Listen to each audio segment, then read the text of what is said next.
Welcome back to our continued study of the book of Revelation. And today, exciting day, we're going to get into Revelation chapter 12. Revelation chapter 12, as we're going to see, is the beginning of a fourth vision. So we're now in the fourth vision of 7 total. So that means we're getting to be a little more than halfway through. Fourth vision, Revelation 12 through 14. This vision is a little bit different than the previous visions, covers the same period of time as the previous visions. That is world history. It's not, as with the other visions, not solely focused on the future. It includes today. It includes time past. But nevertheless, we're going to see some of the same things we saw before, but from a completely different perspective, a different way of looking at them. So in this fourth vision, we're going to see the New Testament conflict is what we're going to be looking at by and large. And Revelation chapter 12 introduces us to that fourth vision. So as we've done in the past, let's get in, let's read Revelation 12, and then we'll get into what we're seeing, what the intended sense of the author is here. Revelation chapter 12. Again, the New International Version from 2011. A great sign appeared in heaven, a woman clothed with the sun, with the moon under her feet, and a crown of 12 stars on her head. She was pregnant and cried out in pain as she was about to give birth. Then another sign appeared in heaven, an enormous red dragon with 7 heads, 10 horns, and 7 crowns on its heads. Its tail swept a third of the stars out of the sky and flung them to the earth. The dragon stood in front of the woman who was about to give birth, so that it might devour her child the moment he was born. She gave birth to her son, a male child, who will rule all the nations with an iron scepter. Her child was snatched up to God and to his throne. The woman fled into the wilderness to a place prepared for her by God, where she might be taken care of for 1,260 days. Then war broke out in heaven. Michael and his angels fought against the dragon, and the dragon and his angels fought back. But he was not strong enough, and they lost their place in heaven. The great dragon was hurled down, that ancient serpent called the devil or Satan, who leads the whole world astray. He was hurled to earth and his angels with him. Then I heard a loud voice in heaven say, "Now have come the salvation and the power and the kingdom of our God and the authority of his Messiah. For the accuser of our brothers and sisters who accuses them before our God day and night has been hurled down. They triumphed over him by the blood of the Lamb and by the word of their testimony. They did not love their lives so much as to shrink from death. Therefore rejoice, you heavens, and you who dwell in them. But woe to the earth and the sea, because the devil has gone down to you. He is filled with fury because he knows his time is short." When the dragon saw that he had been hurled to the earth, he pursued the woman who had given birth to the male child. The woman was given the 2 wings of a great eagle so that she might fly to the place prepared for her in the wilderness, where she would be taken care of for a time, times, and half a time, out of the serpent's reach. Then from his mouth the serpent spewed water like a river to overtake the woman and sweep her away with the torrent. But the earth helped the woman by opening its mouth and swallowing the river the dragon had spewed out of his mouth. Then the dragon was enraged at the woman and went off to wage war against the rest of her offspring, those who keep God's command and hold fast to their testimony about Jesus. And that is the end of that scripture.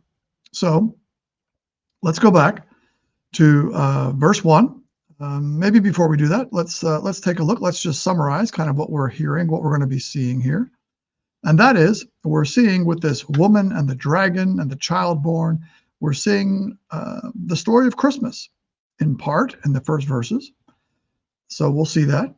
We're seeing the story of the devil, Satan, the dragon's rebellion in heaven before time, before you had the fall into sin, even before the fall of Adam and Eve there in Genesis chapter 3. So somewhere between the day of creation, when all things were created, that week of creation, and the fall into sin, Genesis 3, somewhere in there, the dragon, Satan, the devil, rebelled against God and was cast down to earth. And then, of course, implied, Genesis 3 is going to start happening there.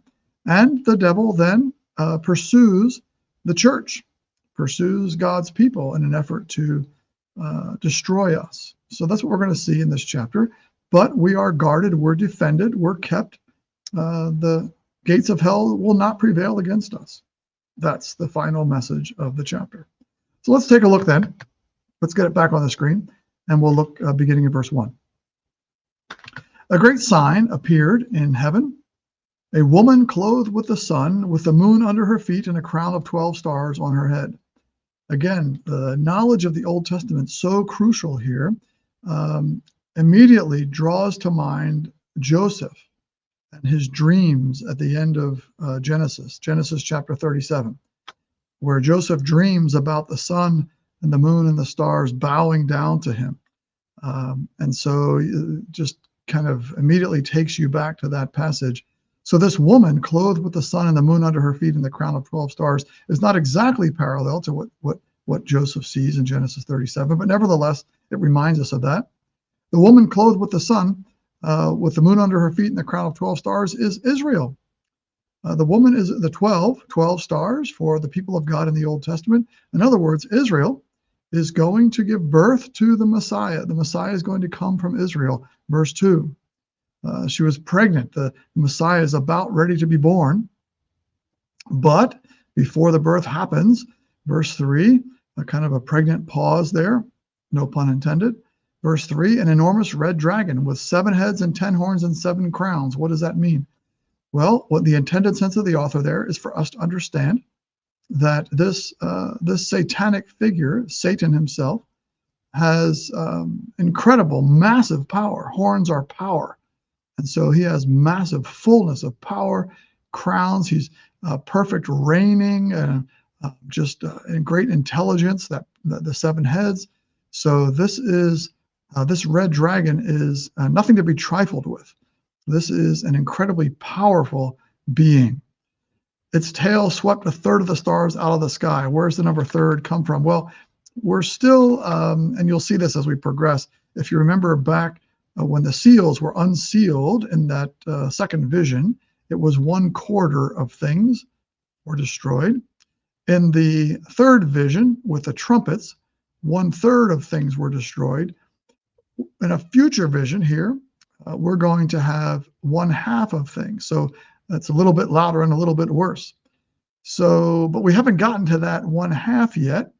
This fourth vision is almost an interlude between the third vision and the fifth. And so as the picture is drawn, so we're still at 1/3. That's why the number third is here. It's consistent with the trumpets. We haven't gotten to that vision of the bowls yet. We'll get to that later. Verse 5, she gave birth to a son. The Christmas story. There it is, Jesus, who will rule all the nations with an iron scepter. And so Israel, through all those thousands of years, comes down to one, to Jesus. And there he is, the birth of the Messiah. Her child was snatched up to God and to his throne. The resurrection and the ascension happens there. So all in one verse, the birth of Jesus, the ascension of Jesus is talked about. The woman flees to the wilderness, to a place prepared for her by God where she would be taken care of for, there's that number again, the same number we saw before, 1,260 days, the same length of the 2 witnesses prophesying, right?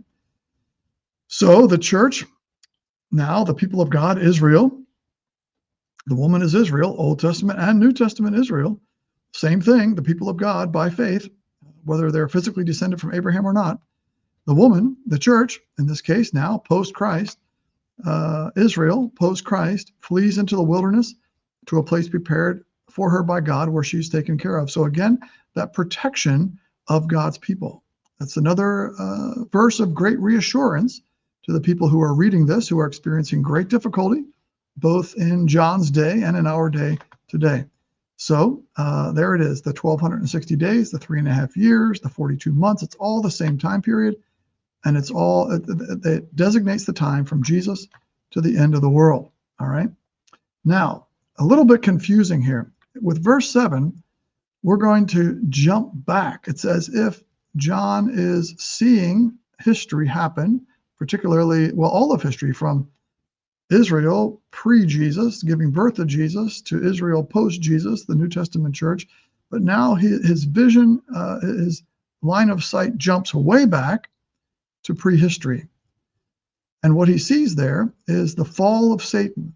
Michael and his angels fight against the dragon. The dragon and his angels fight back. But the dragon was not strong enough. They lose their place in heaven. The dragon is hurled down. That ancient serpent, there it is, specifically the devil or Satan.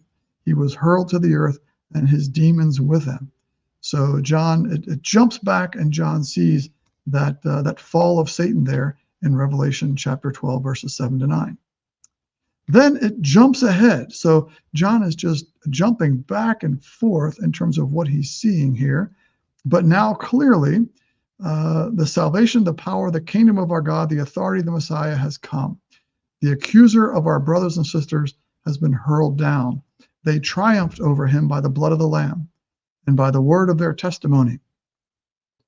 Testimony reminds you of the two witnesses that we just saw in chapter 11, right? They did not love their lives so much as to shrink from death. So here, the triumph of these people giving testimony. Think about the people in John's day who gave testimony of their faith in Jesus and were martyred because of their faith. They are not dead. They are not destroyed. They're not defeated. They have triumphed. So John is assuring people, even though it looks like you've been defeated, you have triumphed in giving testimony about Jesus. Just as Jesus, of course, the Lamb, looked like he was dead, but in fact, he rose again on the third day. So it's a word of triumph, a word of assurance. Therefore, rejoice. There it is. You heavens and you earth who dwell in them. But as you're rejoicing, know the devil's coming after you. He's a roaring lion seeking whom he may devour, Peter tells us in another place. So here comes the devil. He's coming after us, but don't worry. All right. Verse 13. When the dragon saw that he had been hurled to earth, he pursued the church, Israel, who had given birth to Jesus. The woman was given the two wings of a great eagle, that she might fly to a place prepared for her in the wilderness, where she would be taken care of for a time, times, and half a time. So 1 time plus 2 times is 3 times, and a half a time. So 3.5 times. What do we say the number 3.5 was? The length of time from Jesus until the end of the world. So she was, again, taken to the wilderness to be protected for this time. All right. So look at the book of Exodus, where God carried his people out of Egypt, protected them in the wilderness. Now, here we go. This is God working throughout history. How many, trivia question, how many encampments did the Israelites make during their time, during their 40 years in the wilderness? How many encampments? Answer, 42. 42 encampments. That's prose literature in the Old Testament. So what does the author want us to understand? That they made 42, you can count them, 42 encampments. Here in the book of Revelation, apocalyptic literature, the number 42 is not talking about a numerical value, but it's talking about that time period between Jesus and the end of the world. It's the same time period as the time, times, and half a time. So just a kind of connection there with the wilderness, that God protected his people from Egypt out in the wilderness as they crossed the Red Sea, right? And they had 42 encampments. You could count them up. So God protects his church. God protects you and me, protects the people in John's day who are undergoing great persecution. No. God's still in control. He's still protecting for that time period. The devil, verse 15, spews water like a river to overtake the woman and sweep her away in a torrent, kind of like the Pharaoh wanted to do as he boxed the people in against the Red Sea to destroy them. But God provided a way out. The imagery is not exactly the same here as it was there, but nevertheless, back there in Exodus, the people walked across on dry ground. Here, the ground opens up and swallows the river so that the ground is dry, the church is safe.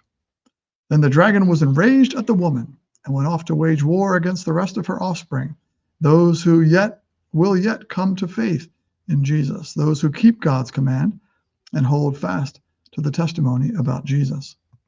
All right, so there you have it. Revelation chapter 12. Again, what are we looking at? Just a reminder, we're looking at the New Testament, primarily New Testament church, although John's vision swings way back to prehistory with the fall of Satan. Well, that's not really prehistory. It's more Genesis, between Genesis 2 and Genesis 3, pretty long time ago. Swings way back to that, swings forward even to our day as God protects his church.